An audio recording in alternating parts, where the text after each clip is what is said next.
Muchísimas gracias por la oportunidad que tenemos de acercarnos a tu palabra. Señor, tú conoces el interior de nuestra vida, conoces las minucias, los detalles de nuestros pensamientos, de nuestras intenciones. Conoces nuestra vida privada y conoces nuestra vida pública. A ti no se te escapa absolutamente nada, Señor. El texto nos habla sabiamente de que Dios no puede ser burlado. Pero nosotros estamos sujetos a la posibilidad de autoengañarnos. Y Señor, te pedimos que en esta hora, antes de acercarnos a tu palabra, nos ayudes a examinarnos cada uno, poder poner la luz de tu Espíritu, Señor, sobre nuestras vidas y ayudarnos a entender qué cosas necesitamos dejar a un lado, cosas que no te agradan a ti, y comenzar, Señor, a cumplir con ese compromiso de comunión contigo, haciendo lo que a ti te agrada. Te rogamos desde aquí también por la vida de Claudelina, por su familia, que tú, Señor, con tu misericordia y tu bondad puedas ayudar, Señor, en sus necesidades, y que esta humilde manifestación material de esta congregación sirva en primer lugar de adoración a ti y como consecuencia una pequeña ayuda, Señor, para nuestra hermana y su familia. Te agradecemos en el nombre de Cristo Jesús. Amén. El final del discurso del domingo pasado, prácticamente aterrizamos en dos puntos que tiene que ver, el punto 5, la expectativa de Dios para la iglesia. ¿Cuál es la expectativa final de Dios para con su iglesia?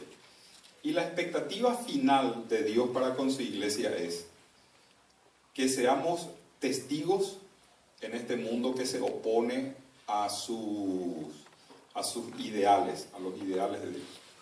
Este mundo está totalmente en contra de lo que Dios, si Dios dice blanco, el mundo dice negro, ¿verdad? No solamente negro, sino que dice gris. Y en segundo lugar, el objetivo de la iglesia de Cristo en el mundo es la edificación de cada uno de nosotros en forma particular. No vas a rendir cuenta por tu hijo, no vas a rendir cuenta por tu esposo, sino que cada uno de nosotros rendiremos cuenta por nosotros mismos. Ahí no va a haber copiatini en el tribunal de Cristo. Lo que no pudiste hacer en vida no es arreglable en el tribunal de Cristo. Es tarde. Esto nos lleva a una realidad y es a la pregunta de ¿para qué nos salvó el Señor? ¿Para ser felices? Hay mucha gente que tiene plata, tiene medios, tiene cosas materiales alrededor y dice que es feliz. ¿Se trata de eso la salvación? Sí, me salvó del infierno eterno, de la condenación, es cierto.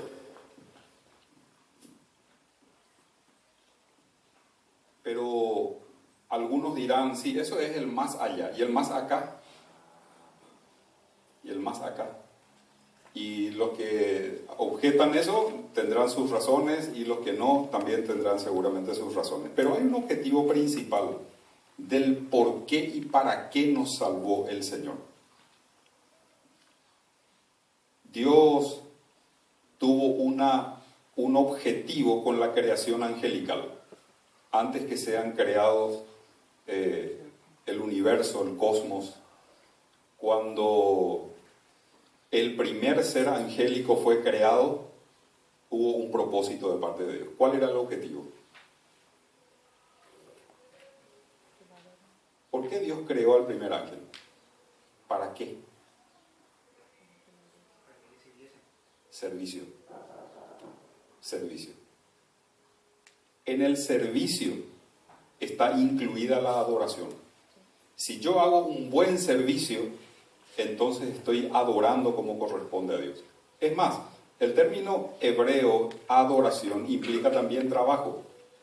Por eso es que el judío no tiene feriado ni domingo, ¿verdad? Porque él dice que adora a Dios las 24 horas.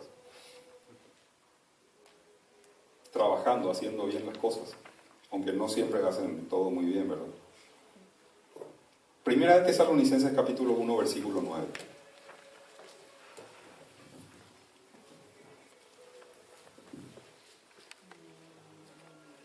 ¿Alguien puede leer? Primera de Tesalonicenses capítulo 1, versículo 9. Porque ellos mismos cuentan de nosotros la manera en que nos recibisteis y cómo os convertisteis de los ídolos a Dios para servir al Dios vivo y verdadero. Para servir al Dios vivo y verdadero. La señal más clara de tu salvación es el servicio a Dios.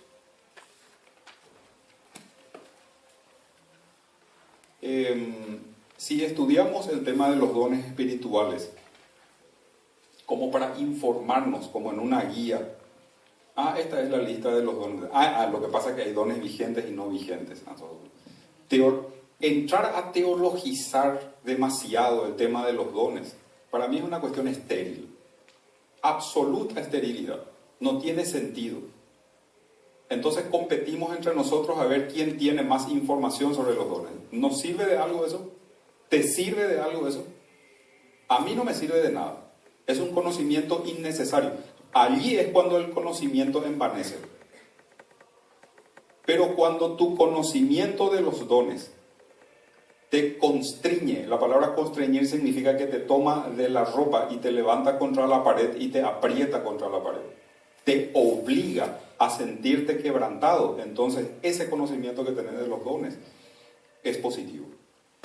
Si estudio sobre los dones desconectado de las consecuencias, y cuando pienso en las consecuencias estoy pensando en el rendimiento de cuentas, porque si Dios nos presta los dones, nos presta con un objetivo, Él tiene que medir el resultado del uso o no uso de los dones. Y aquí entonces quiero ir a dos elementos que nos va a ayudar a entender cómo va a ser la medición del uso o no uso de los dones. Y el primero se encuentra en Mateo 25, 14, que es una parábola que todos conocemos, Mateo 25, 14. Tiene que haber una lógica de parte de Dios para lo que va a ser la rendición de cuentas en el tribunal de Cristo. Debe haber alguna lógica, un mecanismo de juicio. ¿Cuál va a ser el mecanismo de juicio? ¿Cómo Dios me va a pedir cuentas? No, lo que pasa es que ahí va a pasar una película así. Y ese es el cliché, ese es el verso que nosotros siempre escuchamos, ¿verdad? Esa es la mejor ilustración que hemos escuchado. Tribunal de Cristo, la película, la pantalla. Esa es la mejor ilustración que nosotros... Tribunal de Cristo, y se limita a eso nuestro conocimiento, del Tribunal de Cristo. No, pero en el cielo no puede haber lágrimas. No, pero el texto bíblico dice que sí. No, pero en el Tribunal de Cristo pues no va a haber decepciones ni nada así, pero el texto dice que sí, algunos se apartarán, dice, avergonzados. ¿Cómo Dios va a pedirnos cuenta? ¿Cómo nosotros vamos a... ¿En base a qué? ¿En base a qué criterios? Mateo 25, 14.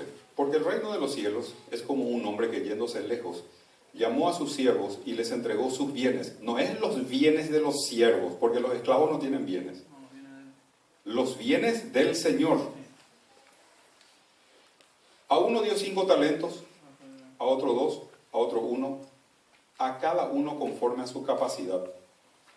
Ojo, no le dio de acuerdo a la cara de cada uno, sino que le dio de acuerdo a su capacidad. ¿Qué hace que Dios te dé el don de evangelista? ¿Qué hace, o cuál es el motivo del por qué Dios te dio el don de maestro? Eso es el para qué. Yo pregunto el por qué. Te vio con la capacidad. ¿Cuándo te vio con la capacidad? Cuando te creó. Dice que todos nosotros fuimos predestinados desde antes de la fundación del mundo. Antes de que sea creado el universo, antes de que sea creado Adán y Eva, antes de que sean creados los seres angelicales, Cuando la Trinidad estaba en el vacío absoluto, ex nihilo, dice el latín cuando habla del vacío en el principio, ¿verdad? Cuando solamente la Trinidad de Dios estaba allí, en un lugar donde no hay lugar y en un tiempo donde no hay tiempo, que es difícil de entender para nosotros, ya allí Dios determinó qué don espiritual te va a dar. ¿Y cuál fue el criterio de análisis o el razonamiento de Dios para decir, fulano o fulana va a tener estos dones? Y eso cae dentro de lo que implica la omnisciencia y la soberanía de Dios, la distribución. Y en este caso dice que este señor decidió entregar sus bienes, dice, a cada uno, conforme a su capacidad, conforme a su capacidad. ¿Vos te sentís capacitado para ejercer el don que tenés? Yo para enseñar me siento un inútil. ¿Saben por qué? Porque esto que tenemos en nuestras manos es un libro sellado. Este es un libro que está vedado en su conocimiento y su profundidad a cualquier mortal. De nuestro lado, como seres humanos, hay una ineptitud y una incapacidad absoluta de entender este libro, a no ser por la intervención de Dios a nuestro favor. A no ser de que el Espíritu Santo entre en nuestra vida y Él nos conduzca a toda la verdad. Es un fenómeno sobrenatural. Y dice que este señor distribuyó sus bienes a cada uno conforme a su capacidad y luego se fue lejos. Interesante el parecido que hay entre la ida de nuestro Señor a la diestra del Padre y la entrega de sus bienes. Y díganme si no es un bien preciado el Espíritu Santo que el Señor nos dejó. Y el que había recibido 5 talentos fue y negoció con ellos y ganó otros 5 talentos. Asimismo, el que había recibido 2 ganó también otros 2. Pero el que había recibido 1 fue y cavó en la tierra y escondió el dinero de su señor. Después de mucho tiempo vino el señor de aquellos siervos y arregló cuentas con ellos. Díganme si esta no es también una fotografía de la realidad de la cristiandad. Hay cristianos que saben negociar en el sentido de los negocios de Dios. Hay cristianos que negocian demasiado bien. Hay cristianos que negocian medianamente bien. Y hay cristianos que no tienen mejor idea que enterrar lo que el Señor les dio. Y al enterrar lo que el Señor les dio, se entierran también ellos mismos. Y entonces viene este señor, después de mucho tiempo, 2015 años. Parece mucho tiempo, ¿verdad? Pero el Señor va a venir. Después de mucho tiempo vino el Señor de aquellos siervos y arregló cuentas con ellos. Arregló cuentas con ellos. Y llegado el día, el que había recibido 5, y llegando el que había recibido 5 trajo otros 5 talentos, diciendo, Señor, 5 talentos me entregaste. Aquí tienes, he ganado otros 5 talentos sobre ellos. Y su señor le dijo, bien, buen siervo y fiel, sobre poco, 5, el que recibió más, poco, muy poco. Si nosotros miramos la vida de un Spurgeon, si miramos la vida de un Martín Lutero, los reformadores, el nombre del misionero o misionera que te venga a la cabeza, y vos decís, wow, yo ni que viva una tercera reencarnación no voy a hacer lo que hizo esta persona, hablando en forma irónica, ¿verdad? Porque yo estoy en una escala de 1 al 10, y esa persona está en 10, yo estoy, no sé, menos 0,5 estoy más o menos, estoy a punto de llegar al 1. Y sin embargo, el Señor cuando rinda cuenta a Spurgeon le va a decir, sobre poco me has sido fiel, sobre poco. Se calcula que es el hombre que ha predicado a más gente después del apóstol Pablo, antes de la invención de un micrófono y un parlante, ¿verdad? Se calcula. Sobre poco, 5. ¿Cuánto te entregó el Señor? 5. Me has sido fiel, sobre mucho te pondré. Y su Señor le dijo, buen siervo y fiel, sobre poco has sido fiel, sobre mucho te pondré, entra en el gozo de tu Señor. Llegando también el que había recibido 2 talentos, dijo, Señor, 2 talentos me entregaste, aquí tienes, he ganado otros 2 talentos sobre ellos. Y su Señor le dijo, buen siervo y fiel, sobre poco has sido fiel, sobre mucho te pondré. 2, poco. Pero llegando también el que había recibido 1 talento, dijo, Señor, te conocía. ¿Vos le conocías al Señor? Yo creo que sí. Caso contrario, no serías un creyente si no le conocieras al Señor. Pero hay ciertos niveles de conocimiento, así como hay ciertos niveles de ignorancia también. El conocer algo y conocer mal es un tipo de ignorancia. El conocer algo que no debería de conocer es también un tipo de ignorancia. El no conocer absolutamente nada es otro tipo de ignorancia. Y si conoces algo y conoces mal ese algo, también es un tipo de ignorancia. Y hay muchos cristianos que conocen mal lo que conocen. Por lo tanto, la consecuencia es un mal comportamiento, porque están especulando pues, sobre lo que conocen. O muchas veces racionalizamos mal lo que conocemos. Tú hiciste mal, le dice Jehová Dios a Israel, y yo guardé silencio, y tú pensaste que yo era como tú. Dios no puede ser burlado. Todo lo que el hombre sembrare, eso también segará. Entonces, lo primero que argumenta este hombre es, Señor, vos me entregaste. No, lo primero que le dice, Señor, yo te conozco, yo te conocía luego. Entró a querer transar con el Señor. Te conocía, eres hombre duro, que ciegas donde no sembraste y recoges donde no esparciste. Qué injusto, ¿verdad? Recoger donde no se puso nada y juntar o cosechar donde no se sembró. ¿Es injusto este Señor? ¿Sí o no? ¿Es injusto? No.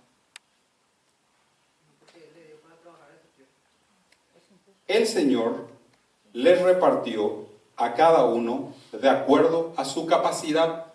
Allí radica la justicia de Dios. Si Él hubiera repartido a cada uno ignorando la capacidad de uno, entonces este Señor hubiera sido injusto al recoger donde no puso nada y al cosechar donde no plantó nada. Pero como Dios te conoce y me conoce, te entregó algo para que tú lo utilices y para que yo lo utilice. Por lo tanto, Él sigue siendo justo cuando yo he sido negligente en el uso de eso que Él me prestó. Cualquiera que tenga una objeción a lo que estoy diciendo, o alguna idea, o algún aporte, levanten la mano y compartimos. ¿Les parece bien?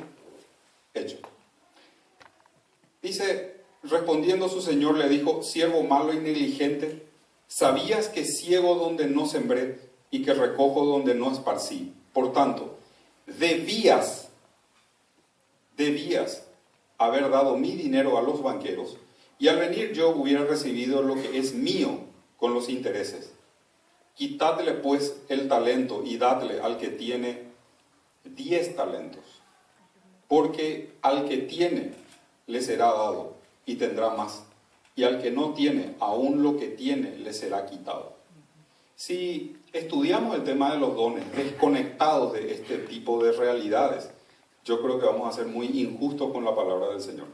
Vamos a terminar teorizando mucho, teologizando todo, espiritualizando todo y llenándonos de conocimiento, sin tener en cuenta de que tenemos que rendir cuenta por lo que hemos recibido. Dije que habían 2 puntos sobre los cuales creo que el tribunal de Cristo se va a mover. El segundo es 1 Corintios capítulo 3, versículo 10. conforme a la gracia de Dios que me ha sido dada. Yo como perito arquitecto puse el fundamento y otro edifica encima, pero cada uno mire cómo sobreedifica. El relato de los talentos tiene que ver con el hecho de que Dios me da algo, me confía algo. El relato de los talentos. Y este versículo 10 del capítulo 3, al final dice que cada uno mire cómo sobreedifica. Y eso significa que el Señor va a tener en cuenta el cómo utilicé, cuánto utilicé lo que Él me dio.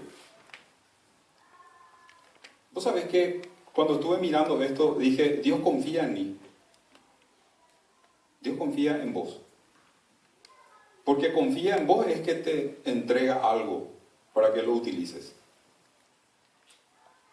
Y ojo, te dio a vos ese algo y no le dio al que está sentado detrás tuyo, delante tuyo o al lado tuyo. Y si Dios no le dio a ninguna de las personas que están a tu alrededor, pero te dio a vos, significa que le privó a esas personas que están alrededor de vos para darte a vos. Te priorizó. El no utilizar lo que te dio o lo que me dio es un desperdicio. Y Dios no es un derrochador. Dios no es un mal inversionista. Dios no es alguien que va al tanteo a ver si por si acaso. No, Él te dio y me dio considerando ya cómo Él me creó y cómo te creó. Al no utilizar eso que te dio, no vamos a tener excusa, ni vos ni yo, el día que estemos ante su presencia. Al estudiar el tema de los dones espirituales, es como un regalo. Lo primero que desatamos es el moño, luego sacamos el papel de regalos, luego abrimos la caja, metemos la mano y sacamos una bolsita. Abrimos la bolsita y ahí sacamos el objeto, que es el regalo. El moño, el papel de regalos, la caja, el plástico que contiene el objeto, que son los dones, son las condiciones espirituales que Dios puso en nuestra vida para finalmente poner allí como la cereza sobre el helado, los dones espirituales. ¿Y cuáles son esas condiciones? Y esas condiciones son el cristiano y su vida espiritual. Los dones espirituales no funcionan en la gente si no hay condiciones espirituales de parte de la persona. Segunda de Timoteo capítulo 2, versículo 19. Segunda de Timoteo capítulo 2.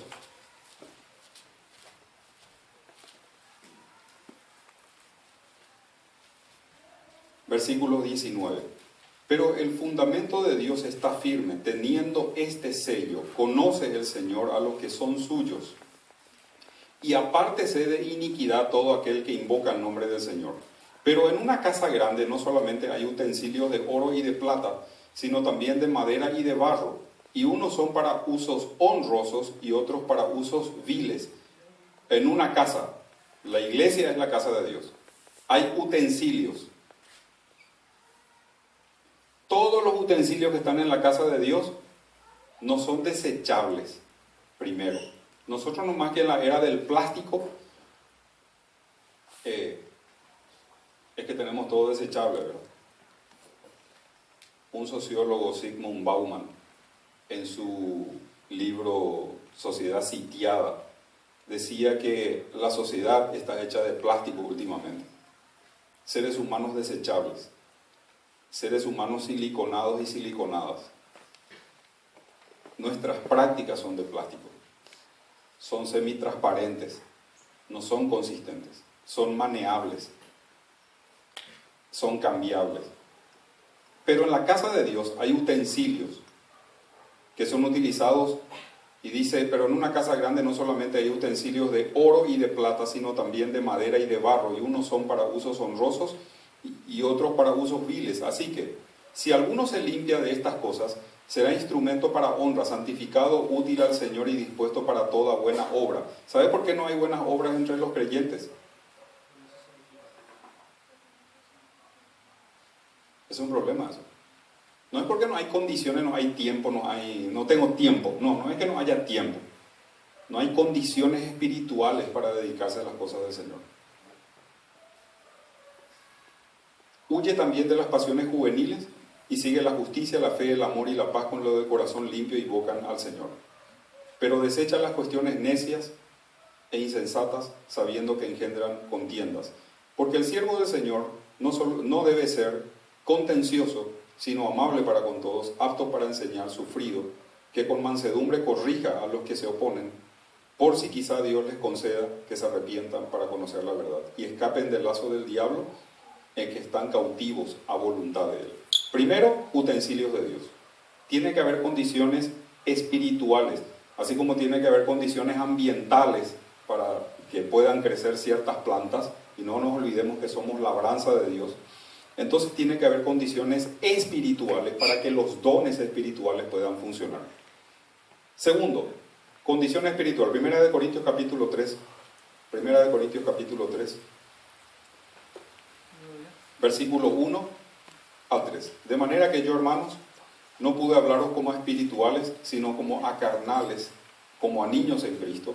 Os di a beber leche y no vianda, porque aún no erais capaces ni sois capaces todavía.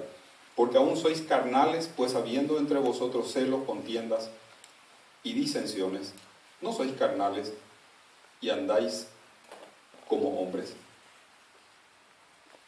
Primero, utensilios de Dios. Esos utensilios necesitan ser limpiados. Segundo, la condición espiritual. De niños pasar a ser maduros. Tercero, Hebreos capítulo 5, versículo 11. Hebreos capítulo 5, versículo 11. Acerca de esto tenemos mucho que decir y difícil de explicar. Es cierto, hermanos, cuando los oídos de los cristianos están llenos de cera espiritual, es difícil de explicar las cosas. Es un discurso de sordos. Es una conversación de sordos. Uno habla una cosa, el otro habla otra cosa. Uno de lo que dice, el otro entiende totalmente otra cosa. Si escucharon hablar o conversar a dos sordos, medio complicado, ¿verdad? Bueno, algo de eso dice Pablo irónicamente. Por cuanto os habéis hecho tardos para oír, porque debiendo ser ya maestros, después de tanto tiempo, tenéis necesidad de que se os vuelva a enseñar cuáles son los primeros rudimentos de las palabras de Dios. Y habéis llegado a ser tales que tenéis necesidad de leche y no de alimento sólido. Y todo aquel que participa de la leche es inexperto en la palabra de justicia, porque es niño. Pero el alimento sólido es para los que han alcanzado madurez, para los que por el uso tienen los sentidos ejercitados en el discernimiento del bien y el mal. Nosotros tenemos nuestros sentidos ejercitados, pero para detectar oportunidades de negocios y oportunidades mundanales. Para eso nuestros sentidos están muy ejercitados. ¿Significa que tenemos que apostar a la pobreza y a un voto de pobreza? No, el Señor no nos llama a ser mendigos, el Señor nos llama a ser diligentes. ¿Has visto hombre diligente en su trabajo? Delante de los reyes estará. Ve a la hormiga, oh perezoso, mira sus caminos y sé sabio, que no teniendo capitán, dice, junta su alimento en el invierno.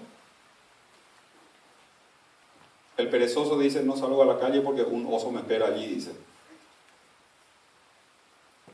Pero ese tema de la pereza en materia de trabajo tenemos que también trasladarlo a la pereza en el ámbito espiritual. No venimos a la iglesia porque la lluvia me va a derretir, ¿verdad? Sin querer con eso maltratar o insinuar cosas inadecuadas para gente que definitivamente no puede venir, ¿verdad?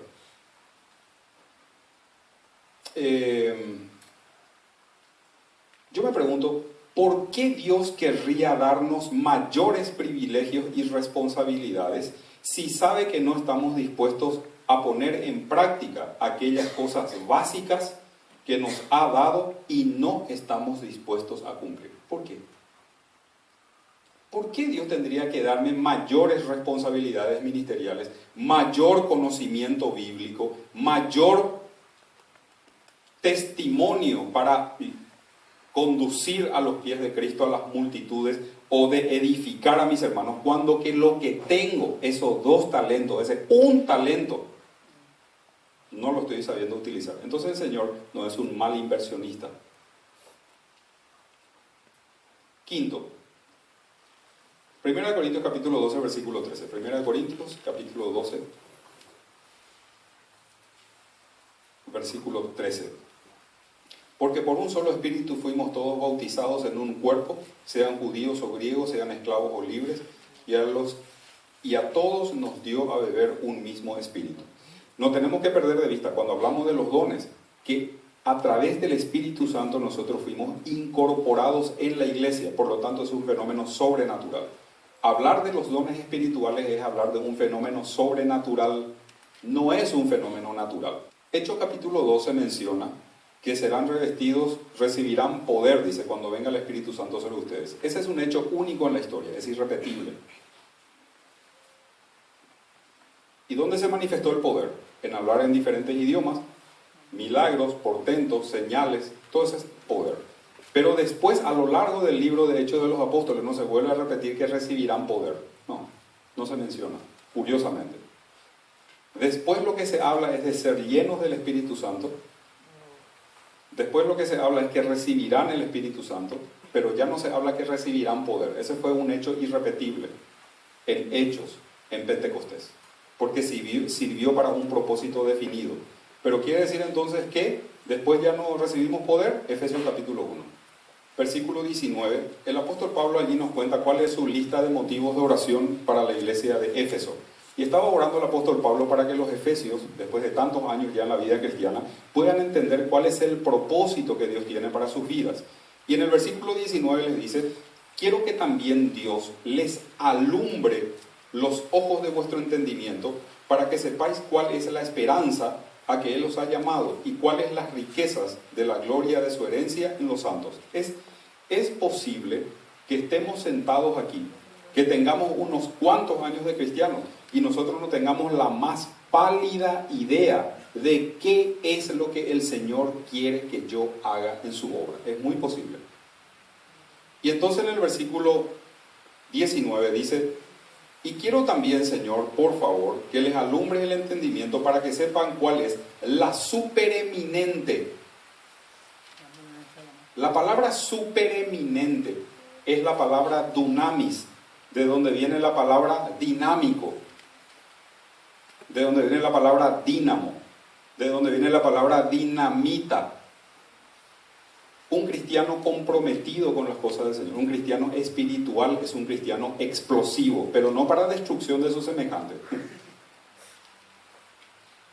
sino para generar una revolución espiritual. Impacta, la onda expansiva que genera ese cristiano espiritual es inatajable. Y de esto tenemos muchos ejemplos a lo largo de la historia.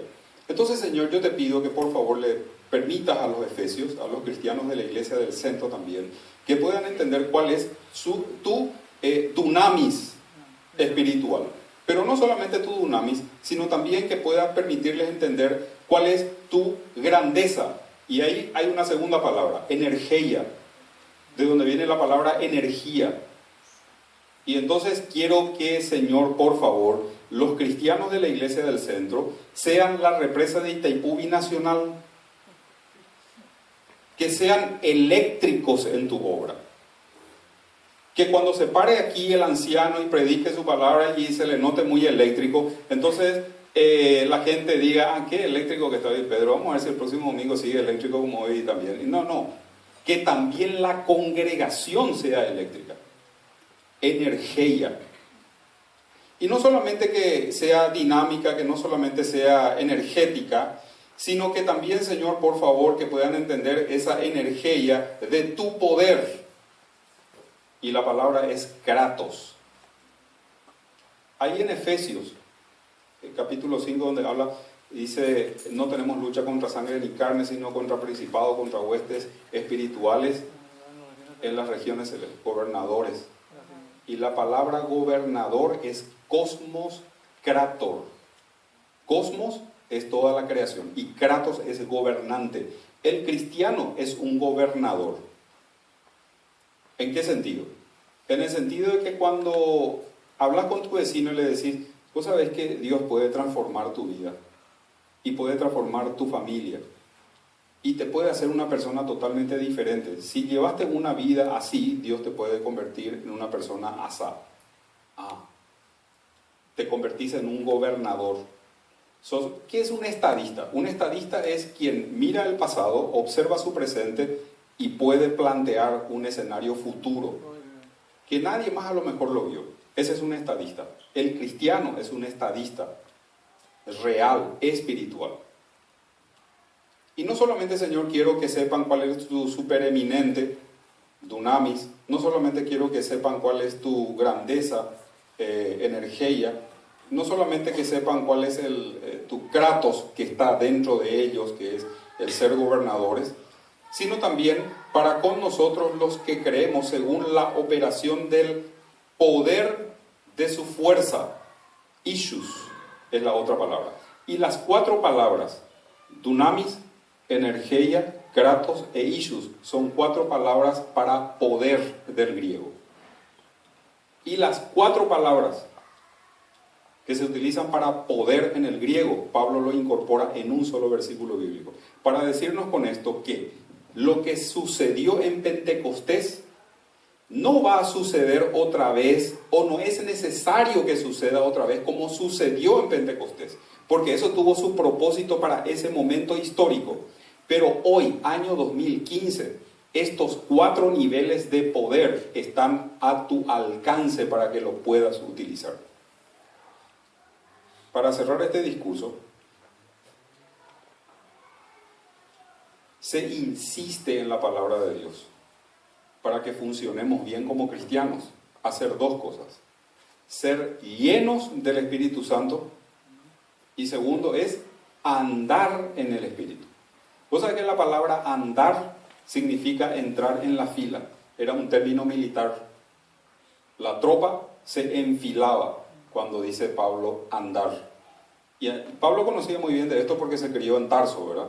Que dicho sea de paso era un acantonamiento de soldados romanos en la Palestina. Cualquier tipo de reacción inmediata que necesitaba el imperio para sofocar un alzamiento, una revuelta, lo que sea, estaban los cuarteles generales del imperio romano, de las legiones, estaba en Tarso. Entonces él constantemente estaba escuchando ahí voces de mando, la tropa, formación de guerra, etc. Continuamente, entrenamiento. Era un campo de entrenamiento el barrio de Pablo, Saulo de Tarso. Entonces él, cuando dice andad en el Espíritu, él está diciendo alinéense, entren en la fila. Y finalmente, Efesios 4:12. Los dones del Espíritu Santo no fueron dados para lucirnos. No tiene nada que ver eso. Es un concepto profano. Es un pensamiento totalmente lejos de la palabra de Dios. Los dones espirituales fueron dados ¿para qué? Efesios 4:12. A fin de perfeccionar a los santos para la obra del ministerio. Si mi hermano o mi hermana no está sirviendo como debería de servir en el ministerio y no le veo activando en la iglesia y trabajando en la obra de Dios y teniendo responsabilidades, es mi culpa, es tu culpa. Si tu hermano o tu hermano, quien se sienta atrás, adelante, al costado tuyo, está flojo o floja espiritualmente, es tu culpa.